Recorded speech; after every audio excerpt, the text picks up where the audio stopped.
సింహాచలంలో గిరి ప్రదక్షిణ ప్రారంభమైంది. అయితే వర్షాన్ని సైతం లెక్క చేయకుండా రాష్ట్ర నలుమూలల నుండి భక్తులు తరలివస్తున్నారు. కాగా ఈ గిరి ప్రదక్షిణ సాయంత్రం పుష్పరథంతో ప్రారంభం కానుంది. ప్రత్యేక పూజలు అనంతరం ఆలయ అనువంశిక ధర్మకర్త పూసపాటి అశోక్ గజపతిరాజు పుష్పరథాన్ని ప్రారంభించనున్నారు. భక్తులకు ఎటువంటి ఇబ్బందులు కలగకుండా దేవస్థానం సిబ్బంది అన్ని సౌకర్యాల ఏర్పాట్లను సిద్ధం చేసింది.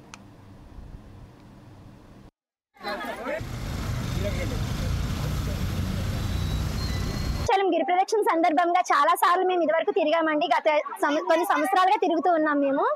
దానికి తోడుగా ఈ రోజు వర్షం పడినా కూడా ఏ మాత్రం కూడా జనాలు ఎక్కడ కూడా తగ్గలేదు. మాకు ఇది చాలా ఆనందంగా ఉంది. ఆ దేవుడి కరుణ కటాక్షాలు ఉండేటట్టయితే మాత్రం ఖచ్చితంగా మేము ఇంకా మళ్ళీ ఇలా ఎంత వర్షమైనా కొండపోతగా వర్షం కురిసినా కూడా మేము కంటిన్యూ అవుతామని చెప్పేసి చెప్పుకుంటున్నాం సార్. అందరికీ కూడా తిరిగే వాళ్ళందరికీ ఆల్ ది బెస్ట్, అందరి కోరికలు నెరవేర్చాలని చెప్పి స్వామివారి దయ ఉండాలని చెప్పి అందరి మీద కూడా మనస్ఫూర్తిగా కోరుకుంటున్నాం. ఏర్పాట్లు చాలా బాగున్నాయి సార్. ఎక్కడైనా సరే పోలీస్ బందోబస్తు కానీ ఏది కూడా ఎక్కడ మనకి తీసుకోలేదు. ఎక్కడికక్కడిగా అందరికీ కూడా అన్ని అవకాశాలు కూడా అందరికీ కూడా చేకూరాలని చెప్పి దర్జాగా మనకి ఇక్కడ చక్కగా పోలీస్ డిపార్ట్మెంట్ వారు కూడా చాలా వరకు కోఆపరేట్ చేస్తున్నారు. దీనికి కూడా ప్రజలందరూ కూడా చాలా వరకు సేవలను వినియోగించుకోవాలని చెప్పి మనస్ఫూర్తిగా కోరుకుంటున్నాం సార్. ఈ నడిసే శక్తిని కూడా మనకి ఎంతో ఉత్సాహాన్ని, ఇలాంటి తుఫాన్లు ఎన్ని వచ్చినా కూడా మన హిందీ సాంప్రదాయాన్ని మనం అందరిమీ కూడా పుచ్చుకునేలాగా ఈ ఒక గిరి ప్రదర్శనలో మనందరిమీ కూడా భాగస్వాములమయ్యి ఆ లక్ష్మీ నరసింహ స్వామి కృపని అపారంగా పొంది మనము, మన కుటుంబము, మన బిడ్డలు వంశ పరంపరంగా ఈ దేవుణ్ణి మనం మనసారా స్మరించుకొని పూజించుకొని మన హృదయంలో నింపుకుంటే మనకి ఎటువంటి దరిద్రాలు కూడా మన సంతకి చేరవు. మనకి అపారంగా లక్ష్మీ నరసింహ స్వామి వారి కృప కటాక్షం మనం పొందుతాము. మనకి ఎక్కడ కూడా ఆటంకం ఉండదు. ఇలాంటి తుఫాన్లు కూడా మనకి ప్రకృతి కూడా సహకరిస్తుందని నేను నాకు మనస్ఫూర్తిగా నమ్ముతూ ఆ లక్ష్మీ నరసింహ స్వామి వారికి నా హృదయపూర్వక నమస్కారాలు తెలియజేసుకుంటున్నాను. మేము 5 సంవత్సరాల నుండి వస్తున్నామండి ఇక్కడికి. అప్పని బాబు నమ్మకం అండి మాకు. ఎంత వర్షం వచ్చినా ఆపకుండా కంటిన్యూ చేస్తున్నామండి. అలా తిరుగుతూ ఉంటాం. 10 సంవత్సరాలు తిరుగుతామండి. అన్ని సౌకర్యాలు బాగా ఉంటాయండి ఇక్కడ. మేము 10 సంవత్సరాల బట్టి వస్తున్నాం గిరి తిరగడానికి. వర్షమైనా సరే వస్తున్నాము, ఎప్పుడు ఆగలేదు. ఆ స్వాముల వారిని దర్శనం చేసుకోవడానికి మమ్మల్ని ఖాళీ చేసి అలా ఉండాలని దర్శించుకోవడానికి ఎప్పుడు వస్తున్నామండి. మమ్మల్ని అలాగే స్వాముల వారు బాగా చూస్తున్నారు, కాపాడుతున్నారు. ఇది 10 ఇయర్స్ అండి. 10 సంవత్సరం నడుస్తున్నాను. మా మిస్సెస్ 2 ఇయర్స్ బట్టి నడుస్తుంది. యాక్చువల్ గా దేవుడి కృప, దేవస్థానం వాళ్ళు కూడా బాగా ఇచ్చేసారు. ఎక్కడికక్కడ ఏర్పాట్లు అన్ని బాగా చేశారు. ఇంకా నడ్డానికి స్టార్ట్ చేస్తున్నాం. ఇంకా ఇదే కృప దేవుడి దయ మా మీద ఉండాలని మేము అనుకుంటున్నాం. మేము 7 సంవత్సరాల నుంచి వస్తున్నాం. ఈ సంవత్సరం వర్షం అయినా కానీ మారలేదు. మరి రాజమండ్రి దగ్గర మెండపేట అక్కడ నుంచి వస్తున్నాం. ప్రతి సంవత్సరం వస్తాం. 30 మంది వచ్చాము.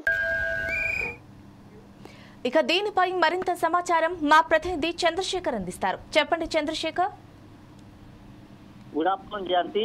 ప్రతి ఏడాది కూడా ఆషాఢి పౌర్ణమిని పురస్కరించుకొని సింహాచలంలో శ్రీ లక్ష్మీ నృసింహస్వామి వారి గిరి ప్రదక్షిణ చేపట్టడం జరుగుతుంది. అయితే ఇంట్లో లక్షలాది మంది కూడా భక్తులు పాల్గొని స్వామివారికి గిరి ప్రదక్షిణలో పాల్గొనడం జరుగుతుంది. ఈ రోజు మధ్యాహ్నం 3 గంటల నుంచి ప్రారంభమవుతున్నటువంటి ఈ గిరి ప్రదక్షిణలో దాదాపు 4 నుంచి 5 లక్షల మంది భక్తులు పాల్గొనే అవకాశం కనిపిస్తుంది. టోటల్ గా 32 కిలోమీటర్ల మేర ఉన్నటువంటి ఈ గిరి ప్రదక్షిణలో అన్ని రకాల ఏర్పాట్లు అయితే ఇప్పటికీ అధికారులు చేయడం జరిగింది. అలాగే ఏపీ ప్రభుత్వం నుంచి కూడా అన్ని రకాల ఏర్పాట్లు అయితే చేశారు. ముఖ్యంగా వైద్య ఆరోగ్యానికి సంబంధించినటువంటి ఏర్పాట్లతో పాటు భక్తులందరికీ కూడా ఎటువంటి అసౌకర్యం కలగకుండా ఎక్కడికక్కడ స్టాల్స్ అయితే ఏర్పాటు చేయడం జరిగింది.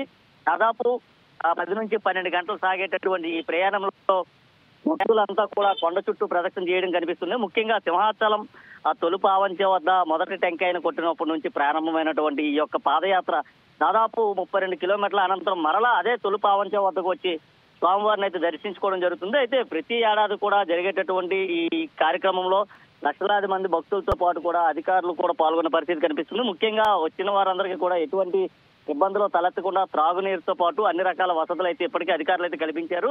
అయితే మరికొద్ది సేపట్లోనే ఈ యొక్క గిరి ప్రదక్షిణ అయితే ప్రారంభం కానుంది. ఇప్పటికే అక్కడ ఉన్నటువంటి స్వామివారి ఉత్సవ మూర్తులను అయితే కిందకి తీసుకురావడం జరిగింది. మొదటగా ఉత్సవ మూర్తుల్ని ఊరేగింపు అనంతరం కూడా ఒక్కొక్కరిగా గిరి ప్రదక్షిణలో పాల్గొంటారు. దాదాపు 10 నుంచి 12 గంటలు సాగేటటువంటి గిరి ప్రదక్షిణ కొండ చుట్టూ తిరుగుతుంది. సింహాచలంలో ప్రారంభమైనటువంటి గిరి ప్రదక్షిణ హనుమంతవాక, సాగర్ నగర్ బీచ్ మీదుగా మల్లా ఎంబీపీ కాలనీ, ఇలాగే ఈ చుట్టుపక్కల ఎన్ఏడి మీదుగా మరలా అక్కడ సింహాచలం వెళ్లే పరిస్థితి కనిపిస్తుంది. అయితే ఎటువంటి అసౌకర్యాలు కలగకుండా అయితే అన్ని రకాల ఏర్పాట్లు చేస్తున్నారు. ప్రస్తుతం వేకువ నుంచి కురుస్తున్నటువంటి వర్షం కారణంగా కొంత అయితే ప్రజల తగ్గు మేరకు వస్తున్న పరిస్థితి కనిపిస్తుంది. అయితే ఈ రోజు ఎడతెరిపి లేనటువంటి వర్షం కూడా ఒక్కసారిగా ఆగిపోవడంతో భక్తులంతా కూడా తండోపతండాలుగా వచ్చిన పరిస్థితి కనిపిస్తుంది. ముఖ్యంగా శ్రీకాకుళంతో పాటు విశాఖపట్నం అలాగే ఈ చుట్టుపక్కల ఉన్నటువంటి మారుమూల గ్రామాలతో పాటు అక్కడ ఉన్నటువంటి తూర్పు గోదావరి పశ్చిమ గోదావరి నుంచి కూడా ప్రజలంతా కూడా ఈ యొక్క కార్యక్రమంలో పాల్గొనే పరిస్థితి కనిపిస్తుంది. ముఖ్యంగా స్వామివారి భక్తులు ఎవరైతే ఉన్నారో తమ యొక్క కోరిన కోరికలు తీర్చాలని